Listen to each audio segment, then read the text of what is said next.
All the Young Dudes by MsKingBean89, Chapter 52, 3rd Year, Confidence. Saturday, 5th January 1974. Sheets of rain battered against the Hogwarts Express like a volley of enemy arrows, covering the usually green hillsides in a gauzy veil of mist and drizzle darkening the sky. "Feels rubbish going back to school, doesn't it?" Sirius said, sulkily, glaring out the window. Remus glanced over at Peter, who was staring at Sirius in disbelief. Sirius didn't notice. Remus sighed. "How was your Christmas, Pete?" he asked, politely. "Okay," Peter replied dully. "Thanks for the sweets." "See my broom?" James asked, pulling it down from the luggage rack. Peter got up to look, perking up a bit. Remus rolled his eyes and returned to his book. He wasn't really reading. He hadn't been able to concentrate properly on a book since the Potter's Christmas party. In fact, he hadn't been able to concentrate on anything at all. Not flying, or games, or conversation, or James and Sirius's animagus plan. So he pretended to read, hoping they'd leave him to it. At St. Edmund's, he might have just sulked off by himself into town. That didn't seem like a very good way to show gratitude to James's parents, who were sure to worry. It was as if there was a list of questions in his head that he had no way of getting the answers to, so they just played back on repeat, around and around. Where was Greyback now? Who was you-know-who? Had Lyle Lupin hated his son that much? Remus had already known that his father had killed himself because he'd been bitten. He'd always assumed that Lyle had been motivated by guilt. But now... Well, what if Remus had been wrong? What if the real reason had been hatred? Or even worse, shame? For the past 3 years, Remus had been working hard at school, using his father's wand and taking the subjects his father might have taken. He didn't think about Lyle all the time, but in the back of his mind, it still meant something. Since the Christmas party, he wasn't so sure anymore. Ferox had said, "Know thyself," but Remus was failing to see the wisdom in that now. He'd been much happier not knowing. These dark thoughts were interrupted by a quiet tapping at the carriage door. Marlene poked her head around. "Hiya, McKinnon," James grinned. "Evan's with you?" No," she squeaked, fiddling with her hair nervously. "Sirius, can I talk to you?" "Me?" Sirius sat up, looking confused. What is it?" Mary asked me to tell you something." "Tell me what?" I don't think I was supposed to say it in front of this lot." Okay." Sirius got up and followed it outside into the corridor. The other three exchanged amused looks while they waited. "Oh," Remus thought. Had he been mistaken about the Mary and Sirius thing? Was it Sirius and Marlene now? Moments later, a stern-looking Sirius re-entered the compartment alone. "Well?" James asked. "Mary's got a boyfriend, apparently," Sirius said, confused. "You mean you got dumped?" "I don't know." He sat down, scratching his head. "Was I going out with her?" "Well, apparently she thought you were." "Why don't girls just say what they mean?" Sirius ran his hand through his hair in a good imitation of James, who nodded in a sympathetic way. "Girls are a nightmare," he agreed. Remus celebrated inwardly. Thank goodness all of that was behind them. Sunday, 6th January 1974. He later learned that Mary had started going out with Muggle boys she knew from home. "We grew up in the same block," she confided in him, excitedly. "His flat's just across from mine. I probably fancied Sirius, but he's nice and everything, but he's a bit posh. I don't think he even knows what a council flat is." Remus had to agree on that one. As for himself, he warmed up to Mary once again, and didn't even mind her going on and on about her new boyfriend, and how he'd taken her to the local dance hall, and the pictures, and how her mum loved him, and her dad thought he was a good boy. Marlene, however, looked terminally bored as they sat around by the fire, doing their last bits of holiday homework together. This did not escape Mary's notice. "Don't be jealous, Miles." "I'm not," Marlene frowned. "I just think you're being horrible to Sirius." "What?" "Dumping him like that."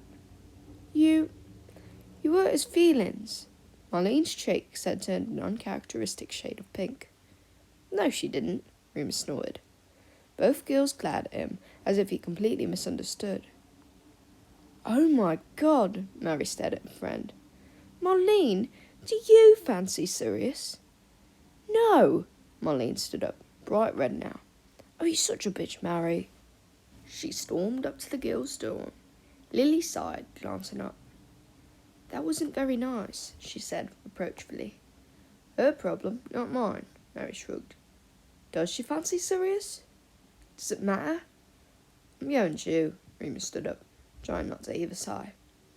Oh no, don't go, Remus, Mary said. We'll stop talking about boys, I promise. I'm tired, he lied, and I've finished mine. See you tomorrow. As he walked away, he heard Mary whisper very loudly, Oh my God, maybe he fancies Miles. Remus reminded himself that he was trying to like Mary again. He didn't react. He climbed the stairs and went to sit in the dorm room alone. James, Peter, and Sirius were all in detention for a prank they had pulled before Christmas. He wasn't tired at all. It was 2 nights before the full moon, and he was beginning to feel the usual telltale restlessness in his limbs, the familiar quickening of his heartbeat.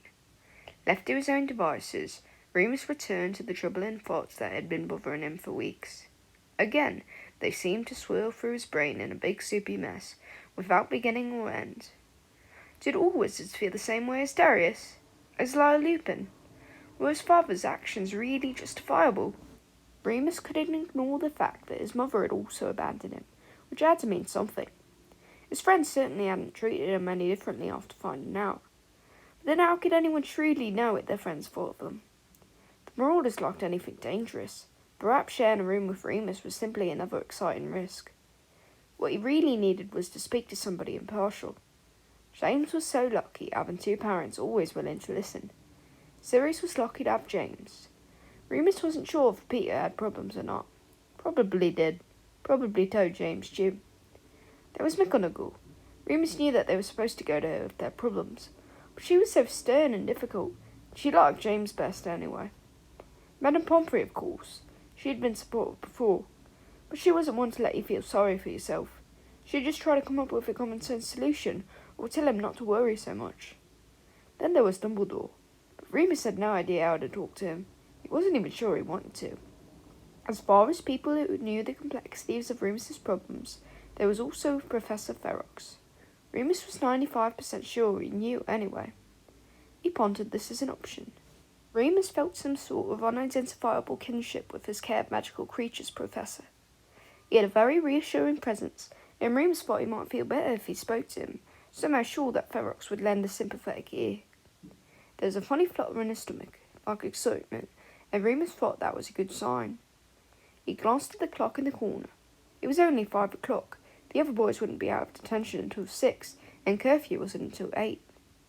Remus pulled the Marauder's map from under his pillow. The basic outline of the castle was complete now.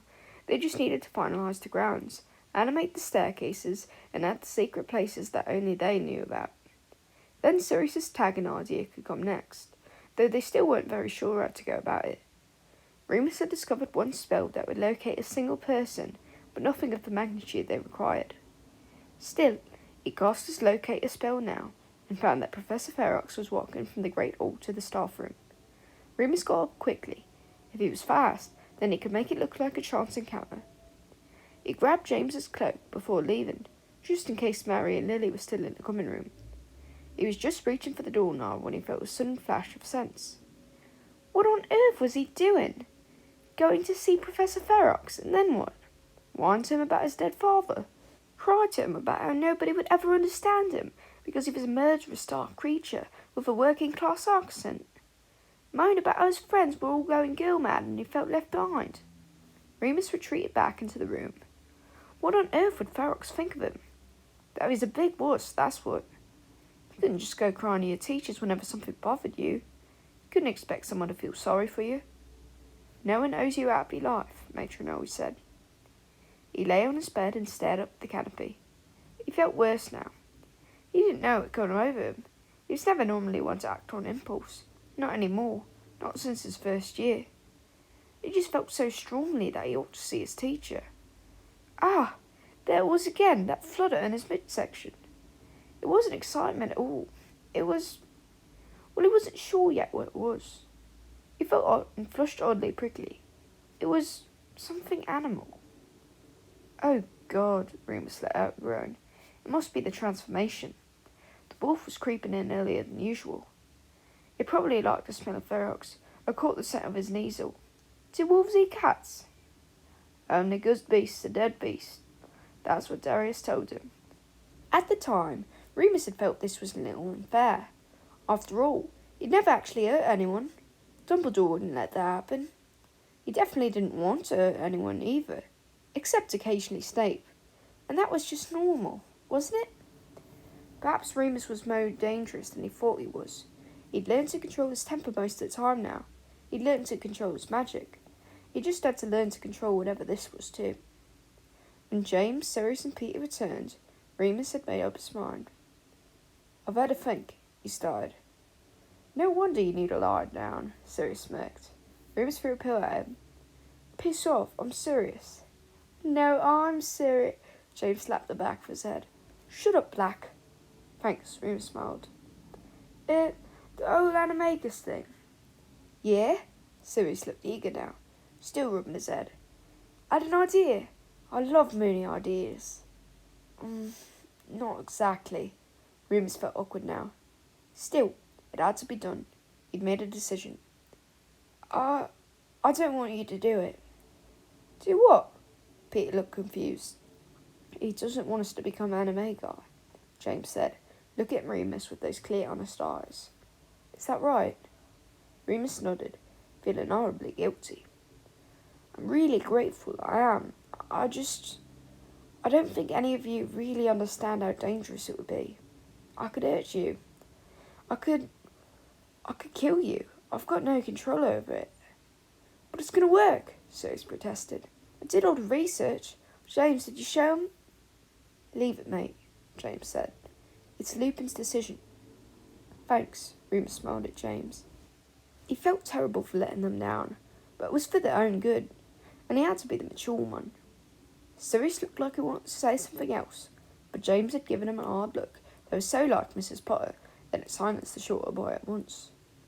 They didn't say much for the rest of the evening, and Remus had to pretend to read his book again.